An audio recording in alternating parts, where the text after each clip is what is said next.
Good morning বন্ধুরা সবাই, একে গুড মর্নিং। সবাই কেমন আছো? আমি ভালো আছি। দেখো, একটা ছোট্ট বাচ্চার চুল কাটছি। তো ছোট্ট বাচ্চাদের চুল কাটতে গেলে তারা খুব ডিস্টার্ব করে। তো কীভাবে সতর্কভাবে কাটতে হয় সাবধানে। তো দেখো, এই বাচ্চাটা মানে বারবার আমি সামনেটা কাটছি আর ও বারবার মাথা নিচু করে দিচ্ছে।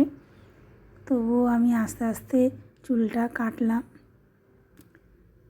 দেখো কীভাবে ডিস্টার্ব করছে, তবুও সাবধানে চুলটা কেটেছি।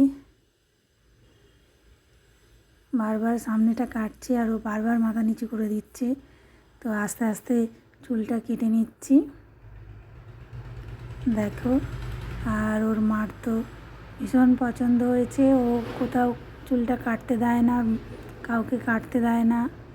তো এই প্রথম পার্লারে চুল কাটছে। তো আমাকেও কীভাবে সতর্কভাবে চুল কাটতে হয় দেখে নাও। সাবধানে কাটছি আস্তে আস্তে। ও যতবার চুল কাটছে ও ততবারই মাথা নাড়াচ্ছে, না হলে মাথা নিচু করে দিচ্ছে। এবং লাস্টে ওর মাকে বললাম একটু মাথাটা ধরো। তারপরে ওর মা হাত দিয়ে একটু ধরেছে, তারপরে একটু কাটছি। দেখো, তোমাদের যদি পছন্দ হয় তো লাইক কমেন্ট করো, শেয়ার করো। সবাই পাশে থেকো বন্ধুরা, তোমরা সবাই পাশে থেকো এবং লাইক কমেন্ট শেয়ার করে দিও।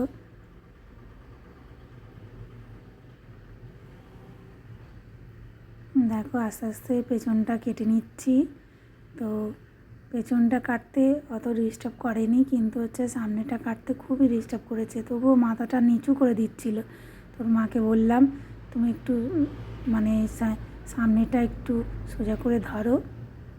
তো ওর মা অনেকটাই হেল্প করেছে বলে চুলটা কাটতে পারলাম, না হলে কাটাই যেত না। ভীষণ ডিস্টার্ব করছিল। এরকম অনেক বাচ্চারা আসে, তো ডিস্টার্ব করে, ভিডিও নেওয়া হয় না। তো আজকে ভিডিওটা নিলাম তো তোমাদের দেখানোর জন্য। তোমরা ভাবো কি আমরা তো কাজ করি, খুব মানে ভালোভাবে কাজটা করি, কিন্তু আমাদেরও এরকম পরিস্থিতিতে পড়তে হয়।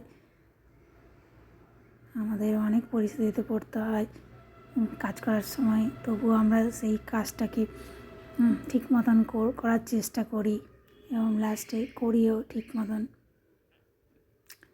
তো তোমরা পাশে থেকো, সবসময় পাশে থেকো। কমপ্লিট হয়ে গেছে চুল কাটা। ওর মার খুব পছন্দ হয়েছে।